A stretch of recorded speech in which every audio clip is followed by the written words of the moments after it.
అంటే దైవ చిత్తానుసారమైన వేదిక దైవ కార్యాలను చూపిస్తుంది. హల్లెలూయా. దైవ సంకల్పానుసారమైన కార్యం దేవునిని గణపరుస్తుంది.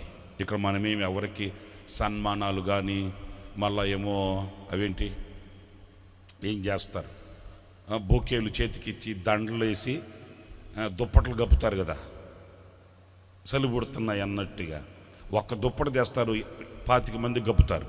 భలే టాలెంట్ అది. నేను చూశానండి, నిజం, వేదికల మీద చూసా.